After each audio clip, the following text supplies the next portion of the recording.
राहुल गांधी और चुनाव आयोग के बीच चल रहा टकराव अब केवल प्रदेश या एक घटना तक सीमित नहीं रहा है, बल्कि ये पूरे देश के लोकतांत्रिक ढांचे पर गंभीर सवाल खड़े कर रहा है। कर्नाटक के महादेवपुरा विधानसभा क्षेत्र में 1 लाख से अधिक मतदाता नाम काटे जाने का आरोप लगाकर शुरू हुआ ये विवाद अब बिहार के चुनावी परिदृश्य तक पहुंच गया है। यहाँ भी तस्वीर लगभग वैसी ही है। कहीं असली मतदाताओं के नाम सूची से हटा दिए जा रहे हैं तो कहीं नए फर्जी नाम जोड़ दिए जा रहे हैं। राहुल गांधी का कहना है कि ये कोई इक्का दुक्का मामला नहीं बल्कि सुनियोजित तरीके से की जा रही छेड़छाड़ है। उनका दावा है कि 2024 के लोकसभा चुनाव में महादेवपुरा क्षेत्र में ठीक 1,250,000 मत चुराए गए और बिहार में भी यही साजिश चल रही है। विशेष गहन पुनरीक्षण SIR की प्रक्रिया के नाम पर गरीब, मजदूर, दलित, पिछड़े और हाशिए पर खड़े वर्गों के मतदाता सूची से नाम गायब कर दिए जा रहे हैं, जबकि सत्ताधारी दल के समर्थकों के नाम गुपचुप तरीके से जोड़ दिए जाते हैं।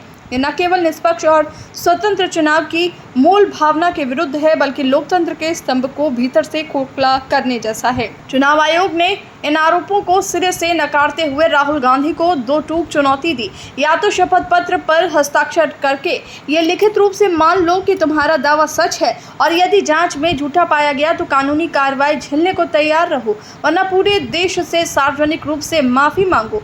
सतही तौर पर ये एक कानूनी प्रक्रिया होती है, लेकिन ये सवाल उठना लाजमी है कि क्या एक संवैधानिक संस्था का दायित्व सबूतों के आधार पर जांच करना है या आरोप लगाने वालों को पहले ही इस तरह धमकी देकर चुप कराना। यदि आयोग को पूर्ण विश्वास है कि आरोप झूठे हैं तो उसे पारदर्शी जांच करके तथ्यों के साथ पूरी जनता के सामने सच रखना चाहिए, लेकिन जांच से पहले ही धमकी और दबाव की भाषा अपनाना आयोग की निष्पक्ष स्वतंत्र छवि को संदेह में घेरे डाल रहा है। इससे ये धारणा बल पाती है कि आयोग सत्तारूढ़ दल के लिए ढाल बन गया है और विपक्षी नेताओं को डराने धमकाने का औजार बन रहा है।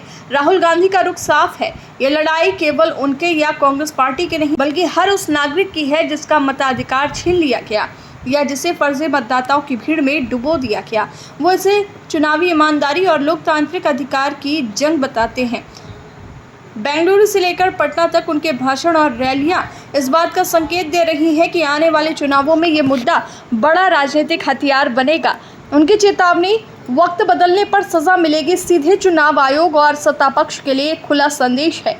अब सवाल केवल एक व्यक्ति बनाम संस्था का नहीं, बल्कि पूरे लोकतांत्रिक ढांचे के भविष्य का है। यदि मतदाता सूची में इस तरह की गड़बड़ियों की ईमानदारी से जांच नहीं की गई और केवल धमकी और दबाव की राजनीति जारी रही तो ये भारत के लोकतंत्र के लिए बेहद खतरनाक संकेत होगा। जब मतदाता सूची ही भरोसेमंद ना रहे तो चुनाव महज एक रस्मी आयोजन बनकर रह जाएंगे और ये लोकतंत्र की लाश पर ठोंकी गई आखिरी कील साबित हो सकता है।